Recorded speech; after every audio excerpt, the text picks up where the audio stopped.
বিসমিল্লাহির রহমানির রহিম। আসসালামু আলাইকুম। আমি doctor Mohammad Imtiaz from Dhaka dental college. বর্তমানে কর্মরত আছি ইন্টার্ন ডাক্তার হিসেবে ঢাকা ডেন্টাল কলেজ অ্যান্ড হসপিটালে। আজকে আমি যে বিষয়টি নিয়ে কথা বলবো তোমাদের সাথে সেটা হচ্ছে যে প্রাইভেট ডেন্টাল কলেজের ভর্তি। তো এই প্রাইভেট ডেন্টাল কলেজে ভর্তি নিয়ে আমার অনেকে ইনবক্স অনেক কিছু জানতে চাও, অনেক কিছু মেসেজ দাও। সময় স্বল্পতার কারণে সবার হয়তো মেসেজের রিপ্লাই আমি দিতে পারি না। তো আজকে এই প্রাইভেট ডেন্টাল কলেজের ভর্তি নিয়ে কয়েকটা পয়েন্টে আমি আলোচনা করব। মানে প্রাইভেট ডেন্টাল কলেজে ভর্তি হওয়ার আগে যে বিষয়গুলো জানা অবশ্যই দরকার। তো প্রথম কথা হচ্ছে পয়েন্ট 1, তোমার হচ্ছে প্রাইভেট ডেন্টাল কলেজে ভর্তির আগে যে বিষয়টা সর্বপ্রথম জানতে হবে, যে বিষয়টা সবার আগে নোটিস করতে হবে, সেটা হচ্ছে যে তুমি যে ইনস্টিটিউশনে ভর্তি হবা সেটা কি মানে প্রাইভেট ডেন্টাল কলেজ নাকি মেডিকেল কলেজের ডেন্টাল ইউনিট। এটা আমি কি জন্য বলছি, কারণ হচ্ছে দেখা যায় যে তোমার যেগুলো হচ্ছে তোমার ডেন্টাল ইউনিট হিসেবে থাকে মেডিকেল কলেজের সাথে, এমবিবিএস এর সাথে, তো সেগুলোতে হয় কি মানে এমবিবিএস এর প্রতি ফোকাস দেয় বিষয়, আর ডেন্টালের প্রতি ফোকাস তোমার একটা দেয় না একদম, সেটা একটা। তারপর অনেক সময় হয় কি মানে ওগুলাতে ধরো বেসিক যে বিষয়গুলো আছে আর কি, ধরো অ্যানাটমি, ফিজিওলজি বা ইকোনমিক্স এরকম যেসব সাবজেক্ট হচ্ছে কমন আছে আর কি, তো এগুলো হয় কি অনেক সময় এমবিবিএস এর টিচাররাই মানে একসাথে ক্লাস নেই, এমবিবিএস বিডিএস একসাথে আইটেম নেই, তো সেক্ষেত্রে একটু ডেন্টালের ইয়ার দিকে একটু ফোকাস কম দেওয়া হয় আর কি, সেটা একটা। তারপরে 2 নম্বর পয়েন্ট যেটা, সেটা হচ্ছে যে তোমার যে তুমি যেখানে ভর্তি হবো আর কি, সেই জিনিসটা সেই ইনস্টিটিউশনটা কি বিএমডিসি অনুমোদিত কিনা, বিএমডিসি অনুমোদিত কিনা, বিএমডিসি লাইসেন্স কিন্তু আছে কিনা, সেটা এরা আগে ভর্তি হওয়ার আগে জানতে হবে। তারপর তোমার যে বিষয়টা জানতে হবে পয়েন্ট নাম্বার 3, সেটা হচ্ছে যে তোমার হচ্ছে এখানে যে হসপিটালটা আছে সেই মানে হসপিটালটা, এখানে হসপিটালটা মানে মেডিকেল কলেজের ডেন্টাল কলেজের যে হসপিটালটা আছে এটা কি মানে চালু আছে নাকি, এটা প্রতিষ্ঠাকাল কিরকম, মানে এটা কত আগে প্রতিষ্ঠিত হয়েছে, মানে রিসেন্টলি নতুন একদম না হচ্ছে ওল্ড। তো এখানে পেশেন্ট কিরকম আসে, মানে আউটডোরে পেশেন্ট কিরকম আসে, রোগী কিরকম আসে, কারণ তুমি যত যাই বলো না কেন, কারণ এখানে তোমার হচ্ছে পাস করার পর ডিল করবা তুমি হচ্ছে ডাক্তার হিসেবে। তো তুমি যদি পেশেন্ট না পাও, পেশেন্টের উপর কাজ না করতে পারো, তুমি কাজ শিখতে না পারো, আলটিমেটলি বই পড়ে তোমার কোনো লাভ নেই। সুতরাং এই বিষয়টা তোমার মাথায় রাখতে হবে।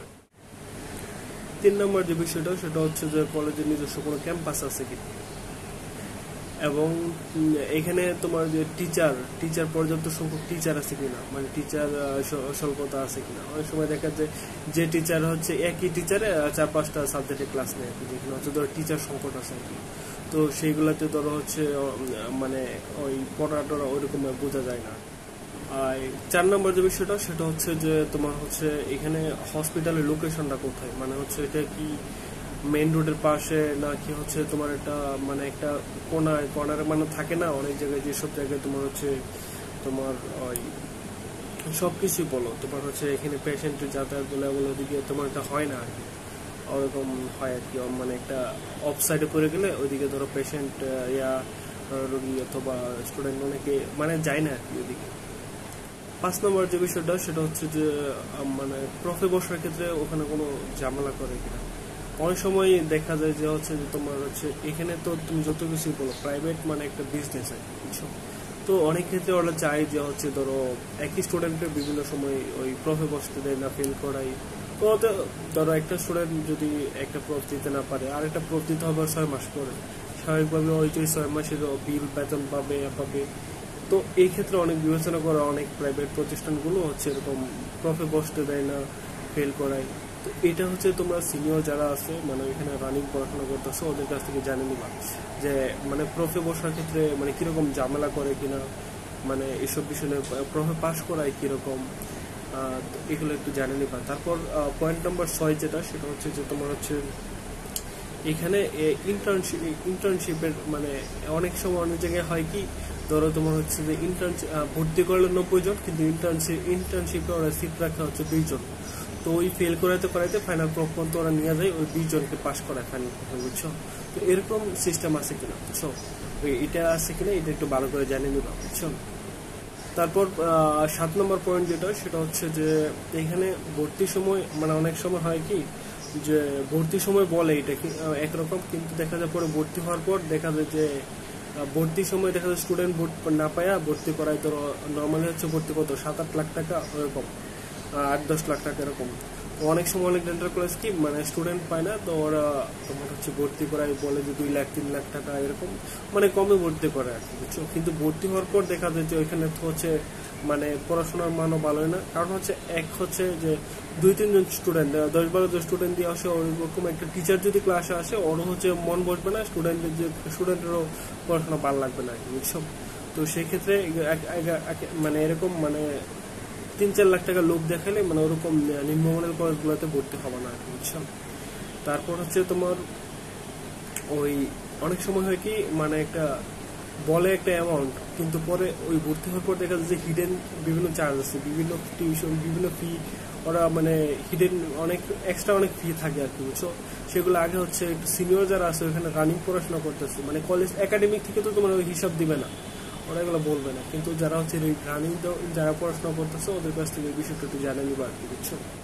তারপর 8 নম্বর যে পয়েন্টটা, সেটা হচ্ছে যে ওখানে ধরো একাডেমিক রেজাল্ট কিরকম হয়, মানে ঢাকা ভার্সিটির আন্ডারে হইলে তোমার ধরো হচ্ছে বিভিন্ন ইউনিভার্সিটির আন্ডারে তো থাকে কলেজগুলো, তো হচ্ছে ওই ঢাকা ইউনিভার্সিটির আন্ডারে বলো, রাজশাহী ইউনিভার্সিটির আন্ডারে বলো, ওনাদের হচ্ছে মানে একাডেমিক রেজাল্টটা কি, প্রফে কতজন পাস করে, কতজন অনার্স পায়, এগুলো একটু জানবা আর কি, বুঝছো। এগুলো একটু খোঁজ খবর নিবা, এগুলো ওই সিনিয়র দিক থেকে মানে এইসব বিষয় সবচেয়ে ভালো হয় সিনিয়র যারা রানিং পড়াশোনা করতেছে ওদের কাছে এটা রিভিউ নিবা, বুঝছো।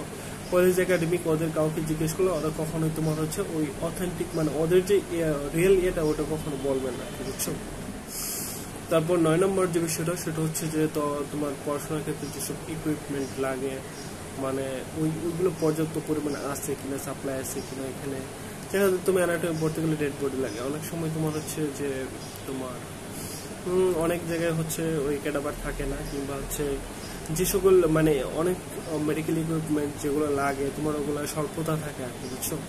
তো এগুলো একটু ভালো করে জানি না বুঝে পরে হচ্ছে মানে পড়তে হবে, আগেই একদম ইয়া হওয়ার দরকার নেই, বুঝছো। অনেকে আমার প্রশ্ন করো যে ভাইয়া হচ্ছে কোন ডেন্টাল কোনগুলো আসলে ভালো আপনার জানা মতো, এ ক্যাটাগরির কোনগুলা, বি ক্যাটাগরির কোনগুলো, এরকম ক্যাটাগরি আসলে মানে আমার জানা মতে ওই একদম ক্যাটাগরাইজ করা র্যাঙ্কিং দেওয়া এরকম মানে প্রাইভেট ডেন্টাল কলেজ কিংবা হচ্ছে বিএমডিসি ভর্তি করে কোনো র্যাঙ্কিং নাই।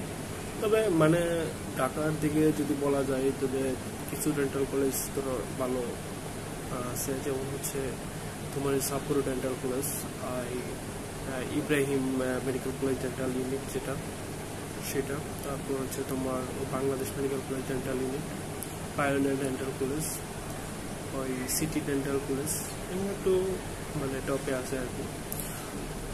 আর বাদ বাকিগুলোও মানে খারাপ যে আমি এরকম বলবো না, মানে আছে ভালোই আছে।